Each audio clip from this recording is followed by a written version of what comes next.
Good evening, ladies and gentlemen, and welcome back to Thursday nights. It's a triple bill here on JBB. We're kicking them off with the 150 Motorsport Fiestas.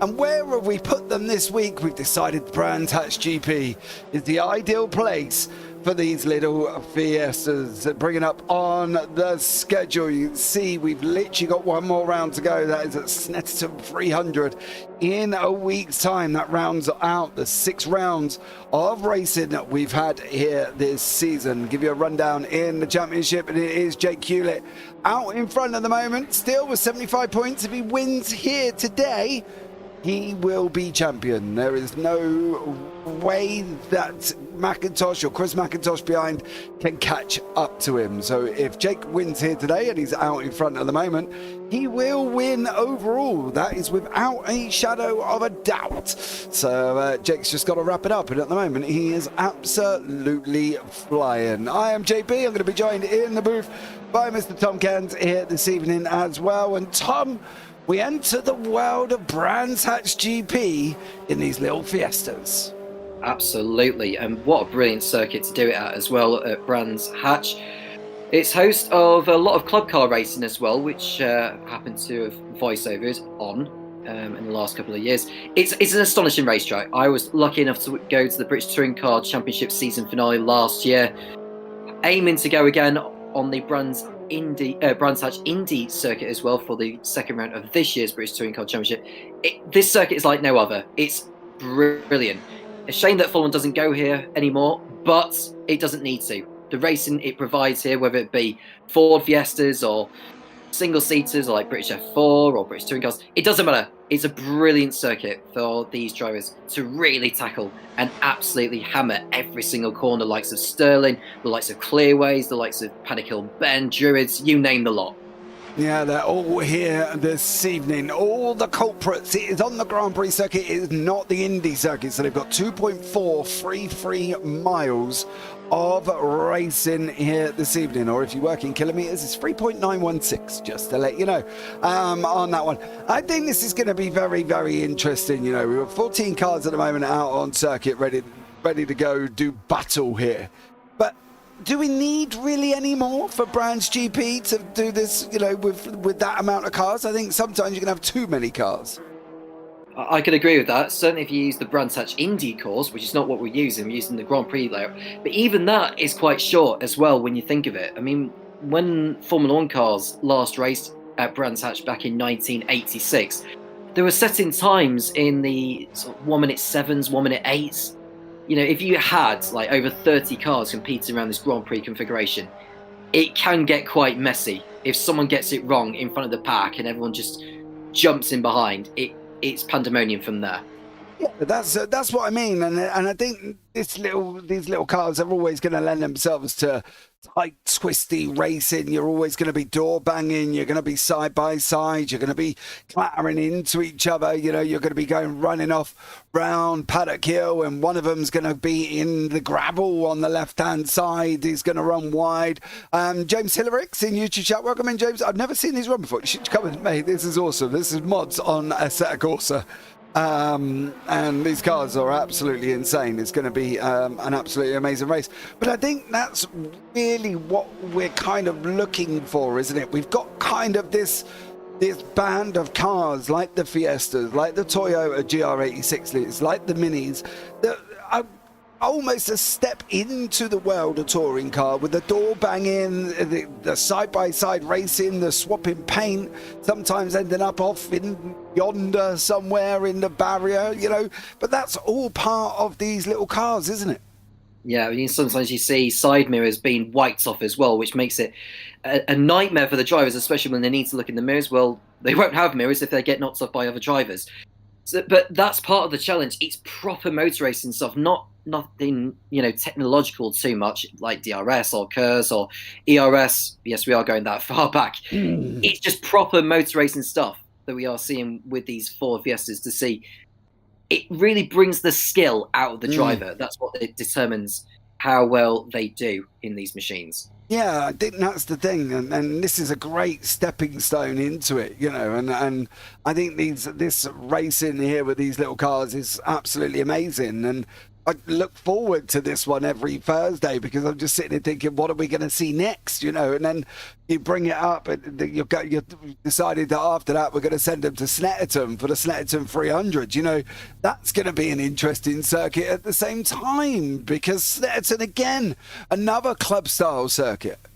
It is. And it's another short one as well. It's kind of similar to Brands Hatch in a way. There's just not as much undulation involved there compared to here. And the undulation is part of the reason why it's such a grueling circuit for these drivers in a way, because you're having to carry all the momentum up the hill. If you're wanting to get an overtake done on the exit of Surtees, you need all the drive. You've got to be brave all the way through Pilgrim's Drive down the hill towards Hawthorns and just pull off an overtake. Ideally on the inside there, if not the outside. So we'll see how these drivers get on. We are aware that Jake Hewlett is most likely going to be shooting off into the distance. As much as we hate to say that, we want to see some competition. But the reality is, he's just far too good. Yeah, he's far too quick. I think that's the thing. Far too quick. You know, real life motor driver, he's a driver coacher. He does everything to do with motor racing, and he's literally insanely fast. So we'll keep an eye on them, see how they go. But I think it's going to be very, very interesting indeed. If you've never been here before, well, you're in for an exciting evening of races. He's addicted to goats, says Flitto in YouTube chat as well. Oh dear. And Brands used to be his home circuit. Oh well, there you go then. Jake is definitely in trouble. If it used to be his home circuit and he doesn't win here, Tom, that's a little bit embarrassing. But I don't know if I can see that happening. No. We saw last week at Alton Park where I think in the early phases he wasn't exactly pulling away as much as we thought he would do. But I think it was just more the fact that he wanted to settle down in the machine. And once he got a grip on the machine itself on heavier fuel loads, he was able to pull away and, well, no one could trouble him. Yeah, I think that's the thing. I think it's all about they've got to stop him at the start. Now, I say that as in it's easier said than done, and I appreciate it is easier said than done, but that's kind of what they've got to do. They've got to try and get over him. Whoever gets in second place has got to get him off the line. Now, normally, so I think it's pole on the right, isn't it? And then the second on the left as you're looking down the start-finish straight. Don't quote me on that one, because trust me, I've been wrong on that before. But I think whoever gets second has got to try as much as they can and get either around the outside of him going down into Pilgrims or down into Paddock Hill, or they've got to force him wide, and that's always going to be an issue, trying to block somebody who is very difficult to block. I would agree with that as well. And I would need to have a look at the grid spots actually, just to make sure that you are correct. The fact that pole position is on the right hand side. Don't take it from me, mate. It swaps compared to what sim you're in. It's really. I think sometimes you've got them on the right-hand side, sometimes you've got them on the left, and sometimes they're in the middle. So don't, as I say, definitely do not take it from me which side they're on. I've purely had a stab in the dark and hope that they will be on the right side, to be honest with you. But I think that's the main thing. I think that's what they've got to do here. Well, if it's on the right-hand side, then they're going to have an advantage anyway, because they're going to be declining later than the ones on the outside, on the left-hand side, which will give them the advantage all the way down towards Druids. And if Jake Hewlett nails it from the start, well, there's no question that no one's going to catch him. No. Safe to say. No, I think that's the problem. I think you are going to struggle to get over the top of Jake, and it's always going to be very, very difficult. And I'd be interested to see when the times start coming through. As Sam Hayes is leading the pack here through the left-hand side of Sterling's and then going down clearways into Clark. Be interested to see what times we have coming up on the board very, very shortly. of qualifying. He's there in behind. There is Jake tucked in right behind him. We're going to see a disparity in time, but let's see how big it is as there's somebody arrived in a helicopter in the background there, which I think is mightily impressive. Hewlett 142.5, Cooper on a 143.7, Hewlett out in front by over 1.2 seconds. A lot of smoke coming out of whoever it was that was just going through Paddock Hill Bend. I don't know if that's just tyre smoke as he was declining. Jake Hewlett's fastest time in practice was a high 1 minute 41, so he's still got some pace in hand if he wants to use it. I'm sure he'll improve on that 142.5, because there's no way you'll set your best lap time on the first flying lap, because you know you've got time to improve. You're leaving time on the table anyway. Yeah, that's the thing. Hayden Gray here and Mr. Turner in the cars. Cars have all got smart liveries on. There is unfortunately some that his liveries haven't loaded correctly on that one. I do need to sort that graphic out in the bottom left hand side because it is not changing, unfortunately. A little bit frustrating, but some times coming in now as well. 44.968, 45s on there, 44s on there. It's going to be very close. But how do you go about this race? You haven't got long. You've got 30 minutes. How do you go about it? Are you on a straight sprint? Are you going to try and do something different? What's the situation, do you think? Well, you've got to work out where are the overtaking spots. Like I say, Druids, Paddock Hill Bend, Hawthorns are probably the corners you're going to have to try and nail. But there is a pace difference involved, James, and if you're the ones that are going to be slower anyway than those ahead, you've got next to no chance of catching them. So it's just more about running your own race and just hope that those ahead of you just all of a sudden drop away. But that's very unlikely. I think for the last one, we should put Jake in a Mini or a Formula V, and everybody else can be in a Fiesta. What do you reckon, Alicia? Does that sound good? Jake in a Formula V or something, and I'm not saying he probably still go out and win, to be honest, Tom, but it'd be interesting to see what he can do in a different type of car, because he is speedy. He sees two wheels off the floor going around Paddock Hill, so that's mightily impressive there. Then we've got Mr. Ross in there as well. A couple of more times coming in on the board. Ross on a 46.6. Butsy on a 44.731 alongside him. Beatty on a 143.9. Nobody else in at the moment on a 142. I think Elise agrees. That would be quite interesting. Well, answering your question about Jake Hewlett being in the Mini, I don't know what the horsepower deficit is between a Mini and a Fiesta. I think someone will need to answer that question for me. But I'd imagine a Mini will be somewhat slower, but at least it'll be lighter, maybe easier to handle. Yeah. I do wonder whether or not, though, this is knowing our luck.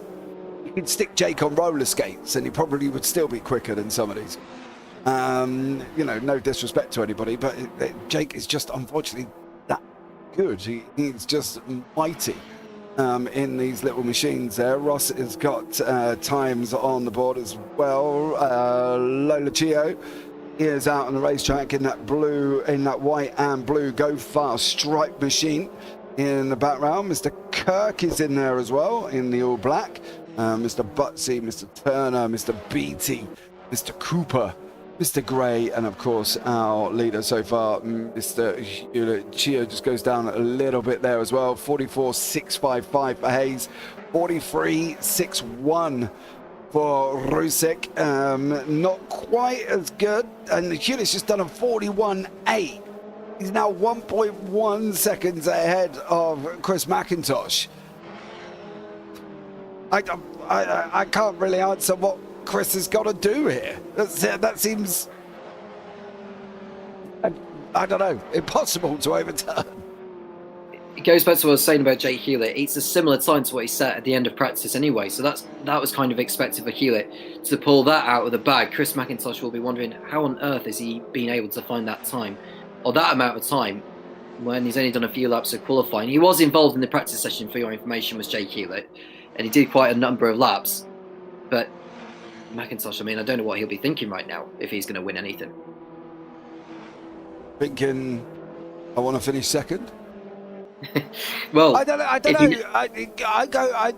Do you go in? I know they say anything can happen, and it's motorsport, but we haven't seen Jake make a mistake all season. You know, he's looked like as we say that, Mr. Hayes has just gone round. You know, Jake's looked like a train on rails. It don't matter what. Chris, car there. It don't seem to matter what track we put him on. It's like the car's just on rails around there. We can say superlatives about this young man, but it really does feel going into these last 2 races that it's who's going to grab that second place. That, you know, is Chris going to stay there ahead of Teddy Cooper? Is Teddy going to stay ahead of Will Butsey? Is Victor Hermosa going to get points on the board because he's 20 points back from Chris? It does very much feel that these guys are fighting for second. There was a close battle for second place last week at Alton Park between Teddy Cooper and Aaron Beattie. We saw that in Alton, and we also saw a battle, I think it was the likes of Hayden Gray, Ryan Turner, Philip Rusek and co. That was an intensifying battle. That was probably the best battle of the race, in my honest opinion. So if we can see a little bit more of that in the race here today at Brands, we could be in for more of a treat than anticipated. Yeah. Well, we'll keep an eye out, ladies and gentlemen, and see what we can see here and whether or not what we're going to get out of this race. But 41.864 for Mr. Hewlett. McIntosh 7 tenths back at the moment, 42.5 for him. Gray 6 tenths back behind that. Rusek 6 tenths back as well. Turner 1.1 back, then another 9 tenths to Teddy Cooper. There's a lot on stake for these guys, and there's a lot to deal with. I've got to deal with that graphic. My OCD is kicking in. I do apologise for bringing this up, but that graphic is driving me crazy down in the bottom left hand side there. The fact it's not changing, it's literally doing my bananas in. I'm sorry, but my OCD's kicked in, and I need it changed. So there we go. Right, that's gone now, so that makes me a little bit better. Victor Hermosa's just come in, done a 144.213. Ryan Turner 43.662. Teddy Cooper 43.397, Rusek 43.614. Impressive lap times going on with the pack at the back. Yeah, it seems like the track is picking up and the drivers are finding more and more grip as the session thickens. We've got 4 minutes to go, so they've got time for a couple more laps if they get round the circuit quickly enough. We're looking at Ryan Turner in the sort of blue stroke turquoise liveried Ford Fiesta as he heads towards Surtees. He's running in 8th position now. He's dropped a couple of positions actually since I just looked on that leaderboard about 10 seconds ago. So Ryan Turner's got some work to do if he is to get back in the mix. His best lap time is a 1:43.6. He did a 1:43.8 on the last lap he's just completed, but he's got some work to do. If he can maybe find around about half a second on this one, ideally, then that would throw him back into the mix with the likes of Hayden Gray, Teddy Cooper and that. Yeah, absolutely. James, I think you're right. He's just racing himself. Hopefully there will be a P2 battle. Well, hopefully, mate. Just come in, James. Jump yourselves in these little Fiestas. We've got 1 round to go. I'm sure people won't mind. It'll be fun for everybody to see you driving. This will be fun for me anyway, James. I think you'll absolutely have a blast out in these little cars. They do look absolutely amazing. So fair play to everybody who's taking these cars out on track. We've got 14 drivers out on the circuit. I'm doing 15 in the session, so just missing 1 time on that, and then we'll go into the race itself. Concentration wise, Tom, I'm old, right, and I struggle to concentrate for 40 minutes in the V8s on a Tuesday. You know, these guys have got short, sharp 30-minute races. Do we think they're going to be okay on mental fatigue? Do we think that they're going to have a different attitude, as in, I've just got to send it? Or how are they going to go into this one? Well, they're only as good as their last race. So it's just nailing down and just working out where your strengths and weaknesses are and just focus on what you're good at. That's all I'll say. It doesn't matter how old you are, where your mental and physical fatigue is at. You just got to do your best. Yeah, I agree. I think that's the thing. Drive within your limit. Don't overdrive yourself. I think if you overdrive yourself, you're going to be in deep trouble. And I think these guys have just got to make sure that they are staying within their limits. Drive the car to the best of your ability. Don't overdrive it, because we've seen some of the rolls on it and it looks very, very spongy. on the suspension side of things. And they've just got to make sure they can get it to the end. If you can get it to the end, you can get some points on the board. But, you know, to score points, you've got to finish.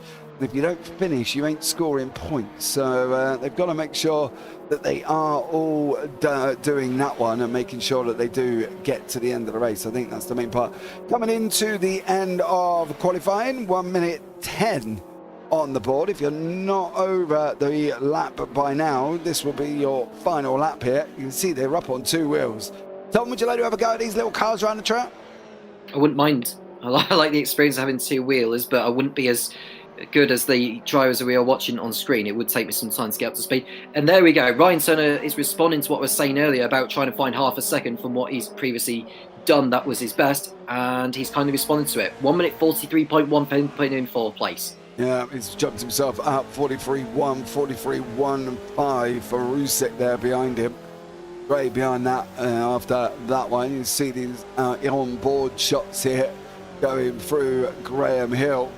Then they're coming down into the 30s. The left-hander uphill as well. There is an incline going up, and now it's going to be this straight run down Pilgrim's Drop. It's just literally flat out in these machines till they come down into Hawthorne, the right-hander. Now, normally in bigger cars, they would need to probably brake, but here I think in these little 150s, you just get to lift. It's exactly what he's done. He's not even changed gear, lifted off, and he carries on going through into Westfield, the right-hander. Take a little bit of the curb, let it open up. You can go a little bit wider if you want to carry more speed. Dropping down into Dingledell, coming into the blind right-hander of Sheens, and I do mean blind. There is literally nothing there, and you can't see anything. Then into the left-hander of Sterling, you actually aim at a tree in Sheens, which is what you do at Road Atlanta. If you're going around turn 1 up into 2 and 3, you point it at the tree on the left-hand side.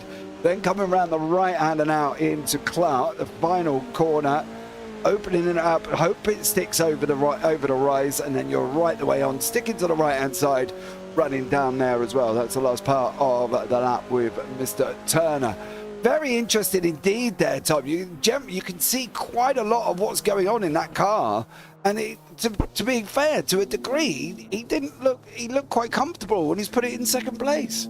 Yeah, and he found 4/10 on that last lap, and it's no wonder he felt comfortable as a consequence. So he is on the front row next to Jake Hewlett. So he's got a chance at the moment to try and give Hewlett a little bit of a game on the first lap. We're looking at Will Butsey heading over the line. Doesn't look like it's an improvement that time around, and that brings qualifying to a close. Yeah, see, Jake Hewlett is on pole position. Then you've got Ryan Turner, Chris McIntosh in behind that one.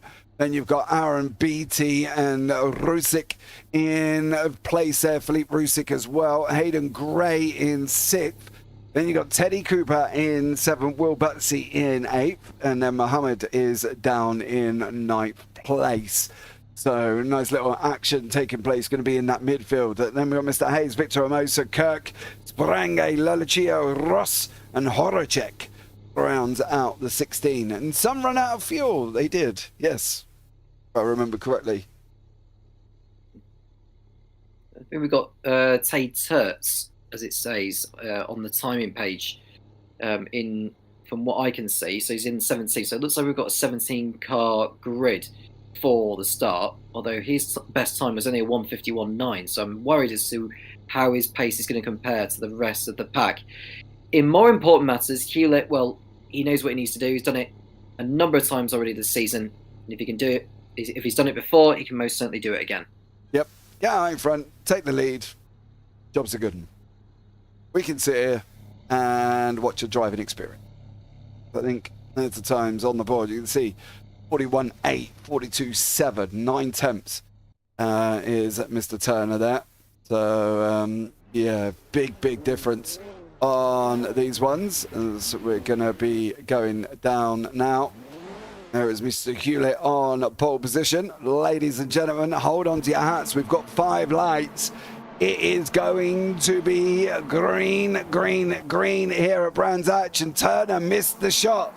He missed the whole shot. He didn't get the car off the line, and unfortunately he's dropped down the order into 4th place at the moment. But Jake Hewlett out in front, absolutely dominating the opening sections of this race. You can see him there out in front. He's got it all done in the background. Turner did not get it off the line, Tom, and is now dropped all the way down to 4th.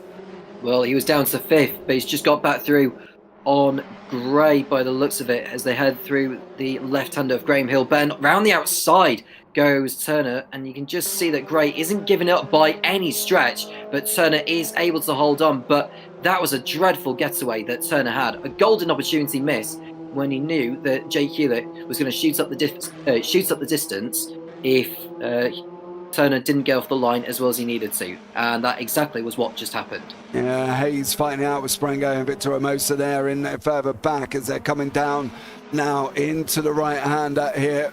Hayes doing a great job holding on to that place. He's battling away. Onto the nose we go. You can see Sprango riding tucked in behind us now through the right hander, dropping down into Dingledale. Absolutely love this corner.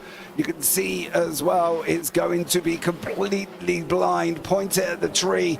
Round you go. Hope it sticks here. It didn't stick that well for Hayes. It was off the side of the circuit, unfortunately. Now through the left-hander, and Muhammad's got through on him. And at the same time here, Sprango's sitting up there as well in 8th. And these guys having a right little ding-dong away with Teddy Cooper, who has just made contact with Rusek. Yeah, that was a little bit naughty there from Cooper, although he may feel that Rusek didn't quite leave him enough through clearways. But this is a chance now for Cooper to send one up the inside into the Paddock Hill Bend, and there's every chance he'll get the move done here. As he got it done, you can see smoke. Turner!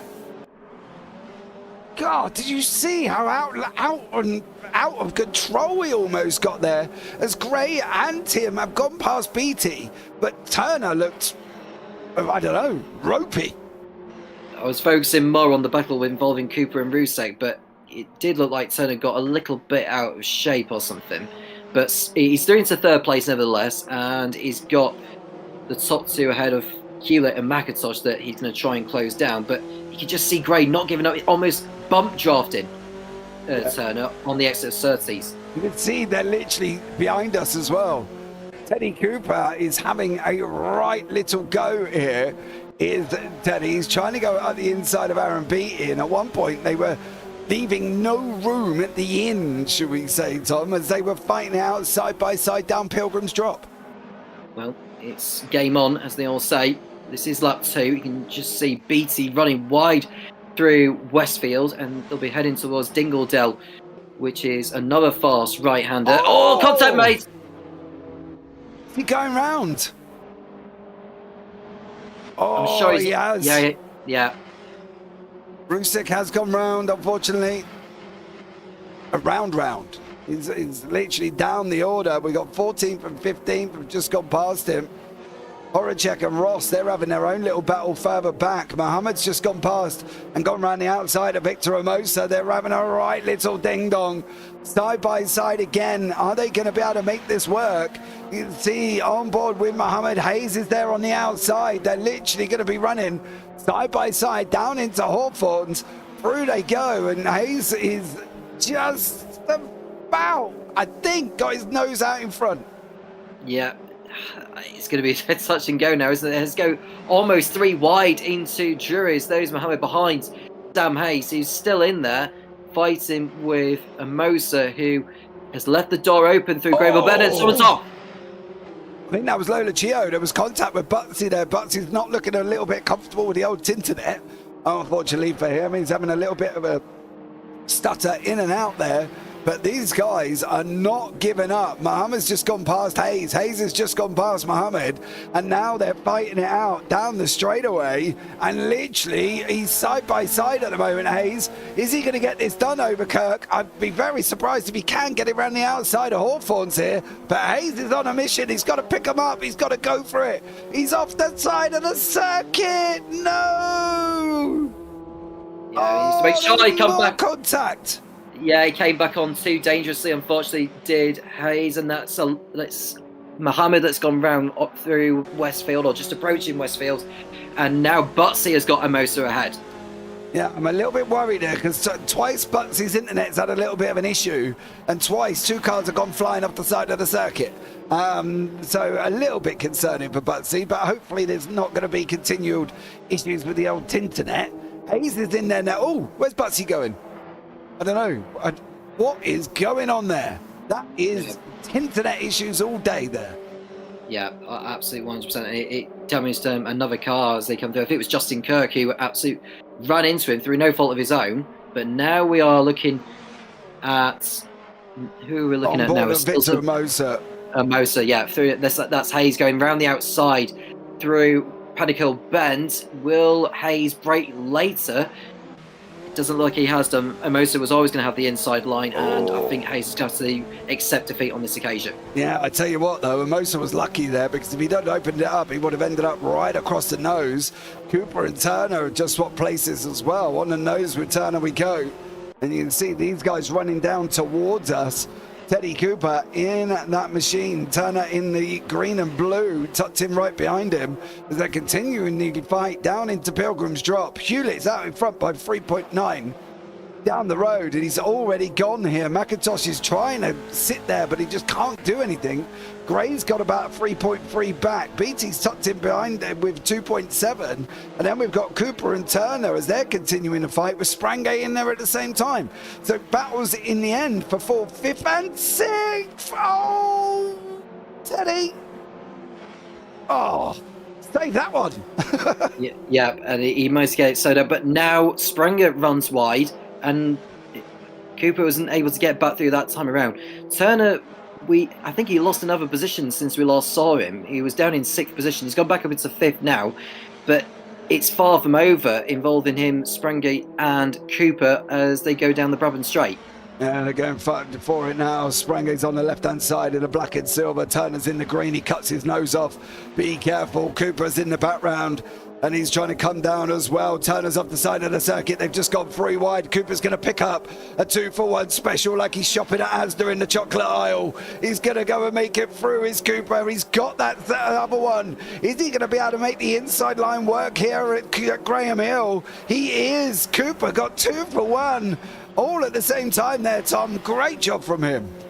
Well, he certainly bought one and got one free, didn't he? And he's now up into 5th position, but Sprungate is still trying to distract him through Surtees, but Cooper says, there's no way I'm having any of that. No, there's action down at the bottom as well. Ross has got through, Butsy's further back at the same time. Lola Chio's in there, battling away with Kirk and Amosa. I think it might have been Kirk who got caught up with Butsy's Tinternet issues that he was having, and I think he's dropped down the order, but he is still in 10th place in that black machine. Lola Gio in 11th. We've lost Horacek and Tay Turks, both under a DNF on that one. Not entirely sure what that was about, unfortunately, but you can see Kirk just about to try and go up the inside, gets that job done over Amosa. Amosa's now got pressure from Lola Gio sitting in the mirror behind. There you go, on the track. Through the right-hander, a dingle, down they go, Tom. Kirk's battling away. They're trying to find every bit of time, but they continue making contact, and Kirk goes off. He's on the grass. Now he's dropped to the back end of this pack. Lola Chio's in there with Amosa now, and has decided they're going to pick up the mantle. They're going to go for it. They're going to have this battle as best as they can. Jumping on board now. You can see Amosa out in front, 44.413 for Hayes on the score sheet, 47, 46, 48, 44 for Rusek, who's trying to come back after his early drama. Look at the smoke coming out of Amosa's tyres.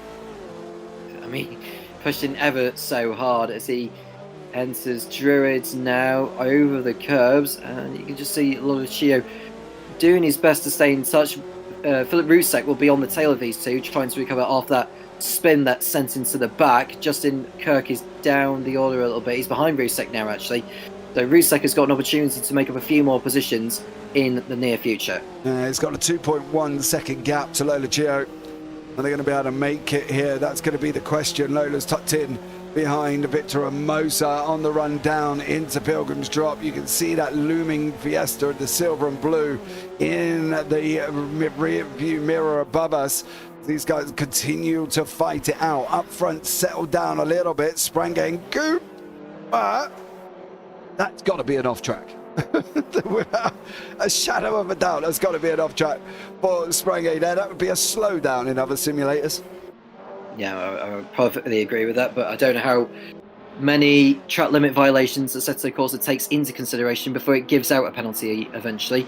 But as they go through clearways for the 6th time now in this race, the race is just on his 6th lap. Jake Hewlett's lead is over 5 seconds. Hayden Gray is 3.5 seconds off Chris McIntosh, and then it's Teddy Cooper and Alex Sprenger who are in a battle of their own. You can just see more smoke being kicked up there, and Sprenger doing his best to close in on Cooper. Trying to bring the gap down, I think it's going to be the problem. I think for Sprenge, it's just they've got to keep it smooth. I know that's easier said than done, right? And there's so many times that we've been sat up in here in the booth and we've said you've got to do this and they've got to do that. Sprenge at the moment is the epiphany of trying to keep it smooth. If he makes one mistake, Cooper's going to be on his bike, and with that he'll be back into the clutches of Turner, who has been trying to escape for the last few laps at the same time. So big decision for Sprenge at the moment. Rusick has just cleared Lola Chio, now on the way to Victor Amosa, Philippe Rusick, and it's going to be interesting to see how long it takes him to get past here. He'll probably get through at Hawthorne. As you can see, he's going to the outside of Amosa. I think Amosa may be a little bit kinder and just let him go, because the more he battles with him, the more he'll fall back into the clutches of those behind him. You can just say he just lets him through around the outside. Nice overtake there from Philip Rusek. And we see a change involving Ryan Turner. He's got through on Alex Sprenger now for 5th place. Where has he got the moves on? He probably did it through Dingledell, but now he is finally through on Sprenger. I think that's because Sprenger had made a mistake. Yeah, I think that's the only way Turner would have got through. Look at them cars round that final corner. Mightily impressive round Clark curve there. Lola Chio has got Kirk, and now Kirk's just cleared, fortunately. Amosa's just there up the road. He's trying to stay with Rusek. Not the most easiest thing for a driver who dropped down the order, and you've got a faster driver coming through here, Tom. Do you fight him? Do you let him go? Do you sit with him? Well, if I was Amosa, I would just stay with Rusek, because he's got a better chance of pulling away from Kirk, who's got through on Lola Chio, than fighting it out with Rusek and losing time. So you may as well just stay with him for now, unless Rusek makes a mistake of his own, and that way Amosa can just go back through ahead. But you can just see, heading through Graham Hill Bend, Rusek is doing his best to pull away. As you can see, Amosa running wide. Hopefully that's not a track limits violation. But the gap that Rusek's got to Sam Hayes, is in 8th, is nearly 8 seconds. Has he got enough time to make up all that ground on him? He's only got 16 minutes. He's got to pull out 2 seconds, give or take, if he can, per lap. It's going to bring him down here as well. What are we on, a 140 from Mr. Hewlett? It's going to be, what's he got, 42.3 fastest lap. 1, 2, give or take about 9 more laps here. So he's got plenty of time, but he's got to start pulling chunks out of him here. That's the problem, isn't it, for Rusek? It's got to be the time that he's putting out. Last lap around was a 1:45.6. Hayes was a 1:43.5. So he lost 2 seconds over the last lap. But of course, he was making overtakes in the process. Well, this is the closest battle we've got now between Rusek and Amosa, as the rest of the field are separated by at least 1 second to the car ahead.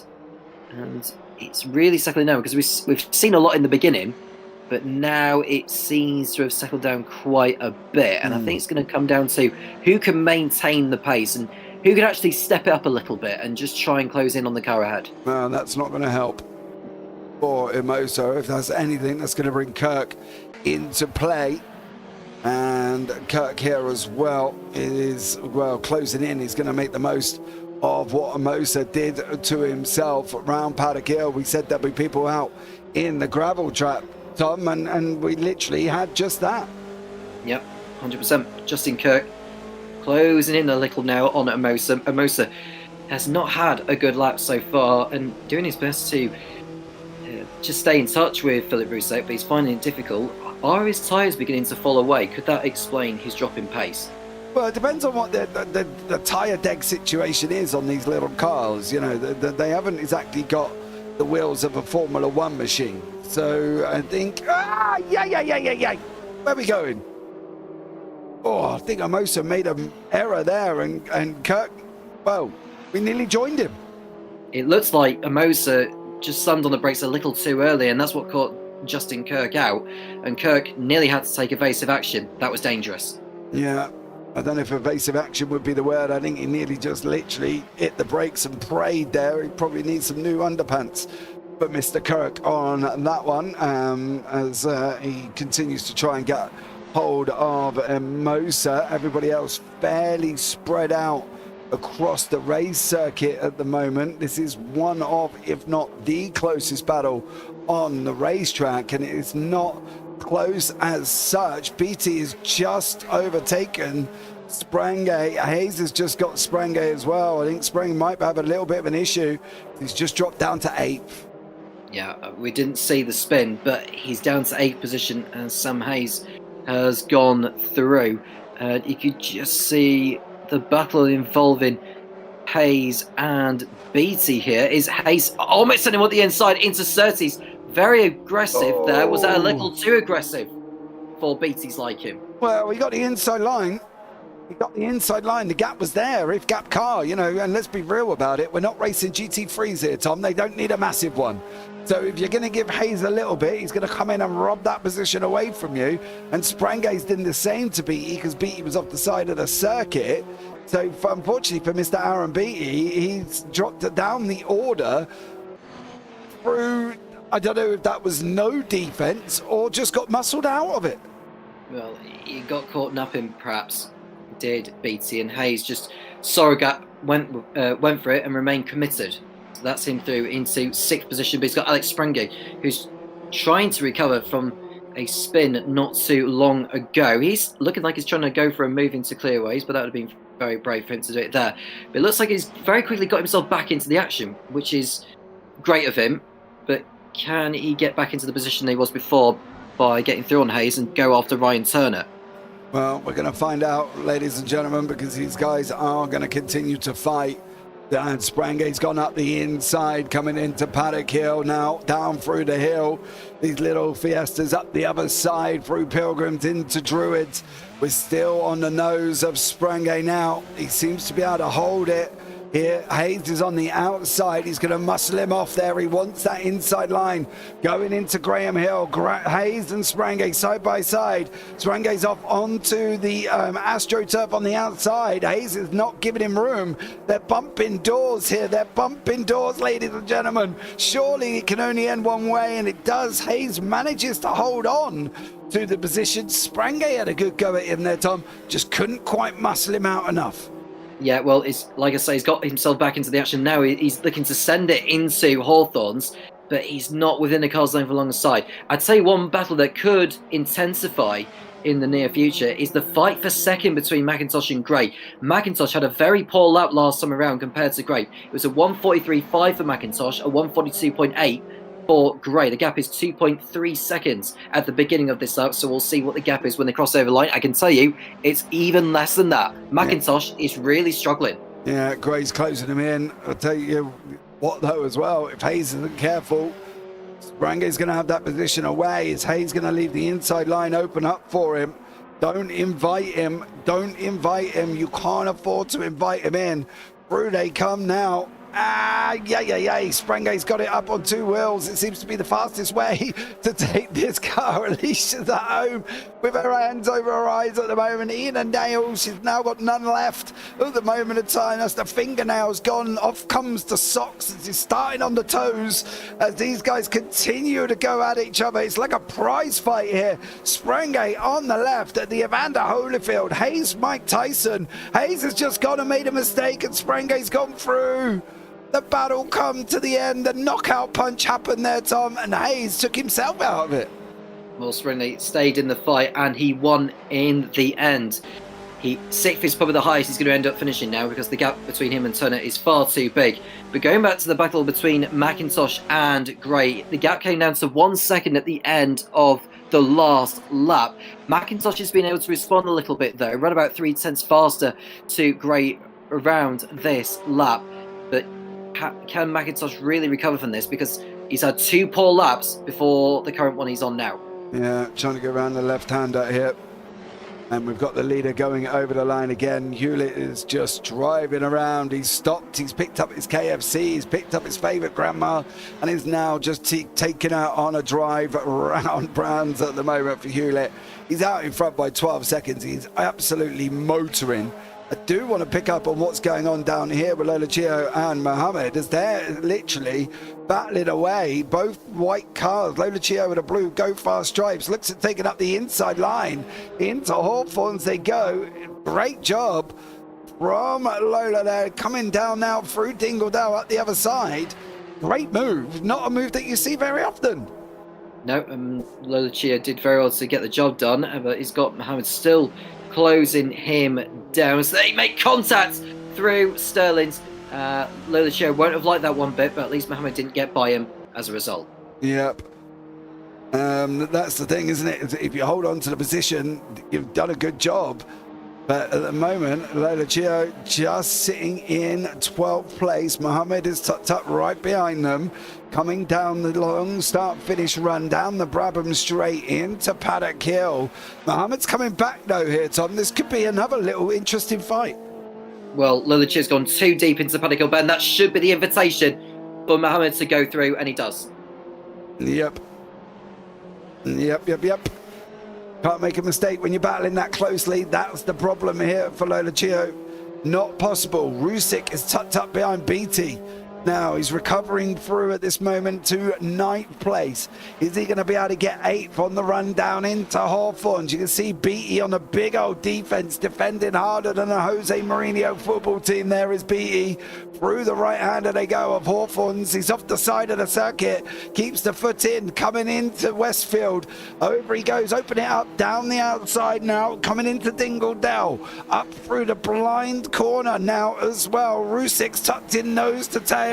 He's really tucked in right behind him. You can see there just how close he is. He's gone, and Beatty looks like he may have made a mistake, but lucky for him, Rusik looks like he almost have to made him the same one. Yeah. Well, Beatty's done very well, despite the aggression through the corners, to pull out the margin on Rusik as they continue to go up in the air on 2 wheels. Sprenge, looking at the gap to Ryan Turner. What's the gap there? Is it 10.5 seconds? So I can say Sprenger's got the gap down a little bit, by about 1.5 seconds. You can just say Rusek's time to Beatty was around about a second faster than what Beatty's done. So Beatty's had a poor lap, but that's explained by the battle he's had with Rusek.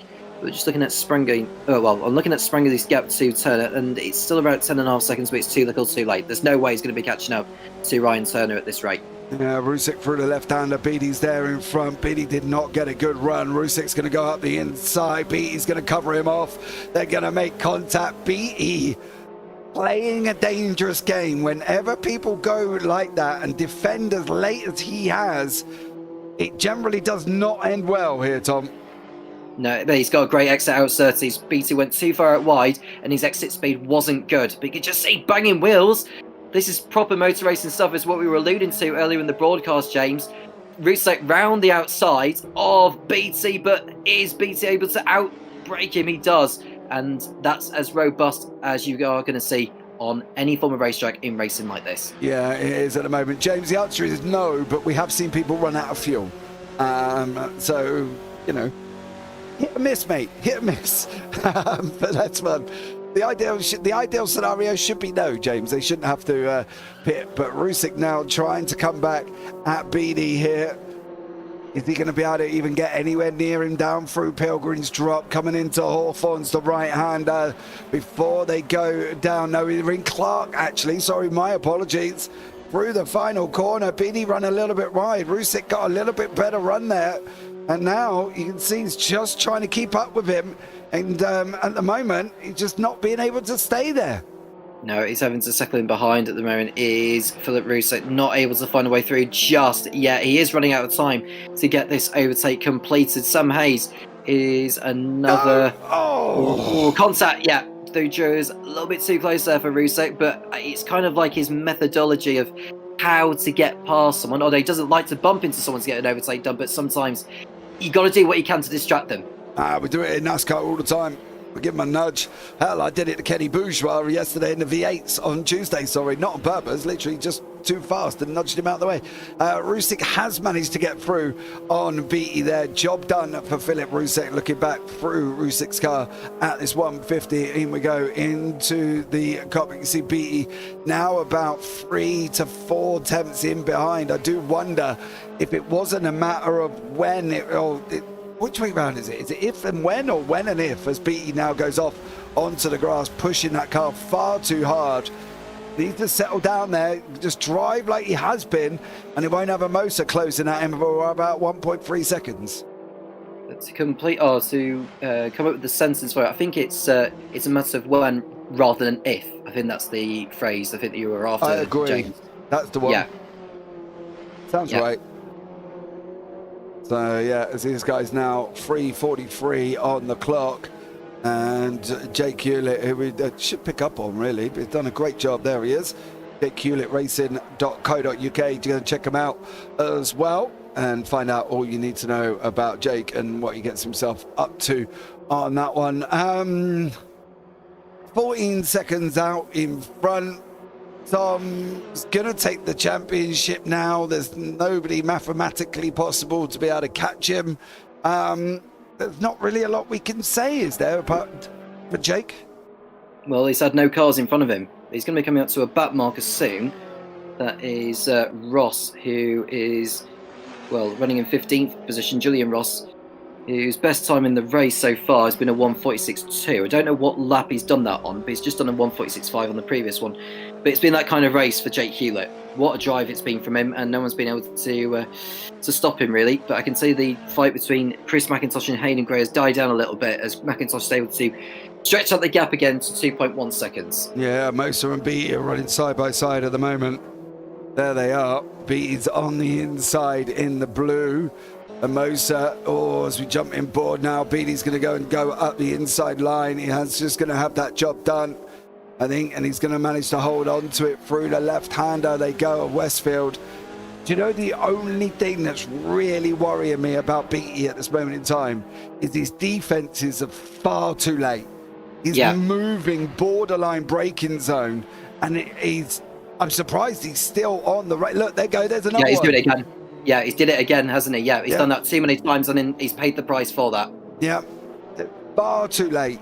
You need to make decisive moves early, and him making them, to say, borderline braking zone. And unfortunately, I think Mosa might look at this and take it as it was his fault and allow him back through. I don't think it was. I've got to be honest. No, I don't think he should. No, he shouldn't have to, because he would have known that Beatty was moving on the straight too many times before he moved in the braking zone too many times. I think he's out in through, but he should have been a lot more robust with that and just sort of say, well, you were moving in the braking zone far too many times. Why should I give the place back to you? Yeah, I agree. I agree, Tom. I 100% agree with you. I think that was kind of a tough chest almost, and like, oh well. You moved in the braking zone. You come across my nose. I'm not Harry Potter. I can't disappear up a chimney. There was nowhere for me to go. And he's going to come and try and do it again. Look, he's coming over. He's got to be careful. He's a little bit more sensible on that move. He didn't quite cover him off as robustly as he has for the rest of the laps. But Aaron Beatty needs to look at this and think, what do I need to do here? One of the things I would say to myself is literally defend a lot earlier. Defend so much earlier that you are not putting yourself in that position. If you're going to go to the inside, go to the inside. Don't move it in the braking zone, as now it's just it's carried the speed. It's all gone a little bit wrong. Hewlett, however, is on the final lap of the race here, and he is on his way now down the Cooper Straight and into Surtees. That battle now with Beatty and Amosa's fizzled out. So we look at Hewlett for the last few corners. He's got to come along here. Beatty's got to look at this and think, I was too late, far too late. Yeah. Well, at least Amosa is ahead of Beatty on merit now, as so he should be. Beatty just needs to settle down and just bring the car home, because it's not been the best of races from him compared to last week. No, but he is going to bring it home now. Hewlett is coming into Westfield. He's got a few more corners to go. 3 if you look at that. 5 if you go off the track map. Up through Dingledale. He's got Surtees. He's got Sheens now, which is what he's just done. Then he's got Sterling's the left-hander. And Jake Hewlett is just absolutely dominated this race, Tom. Nothing anybody's been able to do. He's coming round Clark. The final corner here is not going to catch that back marker. If I was the back marker, I'd slow down because it means I get to finish. But Jake Hewlett's going to come over the line. He's going to wrap up the winner. Brands lights to flash in. The man himself, Jake Hewlett, takes another victory here as well in round number 5 and wraps that one up. And he forces that poor little back marker to go one more time. Off you go, son. Well, at least he buys himself some time to celebrate, and not only the race, but the championship as well. Congratulations to Jake Hewlett on his success, and doing so around Brands Hatch, which is a traditional season finale type of venue anyway, for more reasons than one. Chris McIntosh holding off Hayden Gray for second place. A fine drive from McIntosh despite his struggles in the mid phase of that one. Teddy Cooper and Ryan Turner coming home in 4th and 5th. I think Ryan Turner will be disappointed with that, because he got him. 2 seconds. He got him. He closed in on him. Oh, Rusik's probably going to wish he had one more lap over Hayes. Oh, Hayes does hold on. Rusik comes through. Beatty's off. He's facing the opposite way now. Not entirely sure what happened there. And Mosa does come over the line. Gets the job done, finishes in 9th place. Kirk in 10th, Mohammed in 11th, but BT down in 12th. Keep going in 13th. He made a mistake clearly, Tom, and dropped him down the order. I wonder if he's run out of fuel, James, because he stopped on the side of the track. He didn't stop on the grass. I wonder if it doesn't look like he had contact with the wall. I wonder if he's run out of fuel. Oh dear. 18-second win, says James. Wow. See you next week, James, in these little fiestas. Which clearly you got time. Butsy's just taken Mohammed. I think Mohammed's running out as well. No problems as such for Ross, who's had to go round again. And managed to get Lola Gio in 14th there. The finishing order, you can see on the left-hand side, Jake Hewlett wraps up another victory. Chris McIntosh in 2nd. Then you got Hayden Gray in 3rd. Teddy Cooper in 4th. Ryan Turner 5th. Sam Hayes down in 6th. Philip Rusik almost needed one more lap over Hayes there for 7th. Justin Kirk 8th. Will Butsy down in 9th. Rusik, Amosa, Kirk, Butsy, Mohammed, Ross and Lola Chio. BEDNF, Horacek and Taters were also out there, and yeah, mighty action taking place here. And I think, Tom, to be blatantly honest, we can be well pleased with that, because that was an absolutely epic run.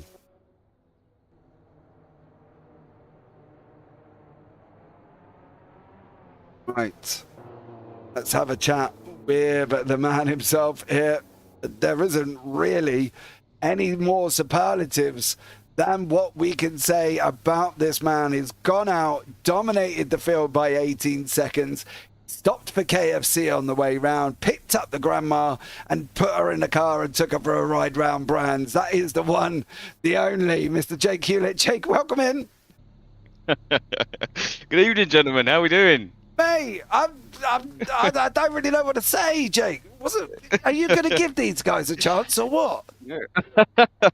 Hey, they keep me very honest. Look, I think I mentioned it last week that I felt like there would be a little bit of more technique involved with this round, and maybe that's what we're seeing there. Like, the car is such a momentum car, of course. It's super easy to drive, but like to get that last half second is not as simple as it may seem. You clearly managed it well. Yeah, I think considering what time we got on, and started putting practice in. Yeah, I'm really happy with what we managed this evening. The guys out there were super quick. Congrats again to the podium and all the other guys for keeping me honest. It's those guys who really sort of pushed me on. I wouldn't be pushing as hard as I would if they weren't as fast as they were, right? Well, this is it, and at the end of the day, you've got to be on the racetrack to win it. And I did hear a little rumor got mentioned to us in YouTube chat that this used to be your home circuit. Yes. Yeah, that's true. It did used to be the home circuit. So, for the Indy at least, we have that absolutely dialed, I would say. The GP, I've never actually been fortunate enough to do in the real world yet. It's super, super expensive. But yeah, for Indy, I've certainly done many laps, both real world and sim. Seems like an inside advantage to me, YouTube channel, I can tell you that much. There was also talk as well, we were having a good old discussion about it, Jake, to be blatantly honest with you. We're going to put you in a little Formula V next week at Snetterton. You've wrapped up the championship, Jake, sorry, and we decided that I think we'll put you in a Formula V and see how you get on against these cars. Are those supposed to be slower than these, are they? I have no idea, mate, to be blatantly honest. We're on the assumption of other simulators. So, other sims have said they're slower, but no, in our luck, we'll put you in that and we'll find out that they're going to be quicker or something like that. I don't know. You can add a mod. We'll put you on roller skates. You can drive something on that. Listen, dude, you've wrapped up the championship as well, mate. It's not mathematically possible for you to get caught going into Snetterton next week. Going to be an interesting one anyway. More of a parade than a race at Snetterton. No. We'll still be out there, giving it all we've got. I'm a massive fan of Snet. I've not really ran it much on here, so yeah, massive fan of it. I'll be looking to give the guys a hard time once again. So like I say, they're super quick, and congrats again to the podium and all the other guys. Yep, they keep me honest, dude. Like they all keep me honest. So congrats to them again. Oh man, awesome job. Well, any final shout outs apart from the guys? Yeah, obviously to all the guys, 150 Motorsport, a big shout out to Europa Crash Centre, Mill Street Motors for supporting me directly. Of course, if you want to learn more about me, jakehewlettracing.co.uk or at jakehewlett92 on Instagram. Thank you so much for the support as always to all of you, and thank you to you guys for putting on such a good show. Do you know what, Jay? I want to know, have you got that written down in a script? It sounds perfect, mate. I genuinely do not. I'm always like, I'm so close to fumbling it, but I managed it. Fair one, dude. Right, much love, buddy. Always a pleasure to talk to you, and I'll catch up with you in a week's time. Awesome. Have a great evening, guys. Cheers. You, man. All right, next up on the board here is Philip Rusek. Had a little bit of an issue at the beginning, battled his way back through the field. Philip, welcome in. Oh, hold on. Typing, we're waiting patiently. Tom, good race. Jake as humble as ever, bless him, even though he's just dominated by 18 seconds. I dread to think of his wins over this season if we added the times up. But another incredible drive by him, and says he's going on and loves Snetterton. Yeah, well, if he loves Snetterton, then it could well be another dominant performance from him there, depending on what kind of car you put him in. That's the only thing. But in more important matters, in all seriousness, he's the deserving champion, and there's more reasons than one as to why he is given his his coaching experience on the racing side of things in real life. Yeah, absolutely. Right, guys, that's going to wrap it up. Thanks so much for joining us. In about 45 minutes, we've got the Radical Race Series kicking off on the YouTube channel. Join myself and Mr. Jim Cunningham for that one, as these little Radical SR10s go and take us around. Funny enough, Snetterton 300. So come along and join us for that one. But I've been JP, I've been in the booth with Tom Cairns. And as always, guys, take care. Have a great week. And you never know, we might see you on the track sometime. Good night.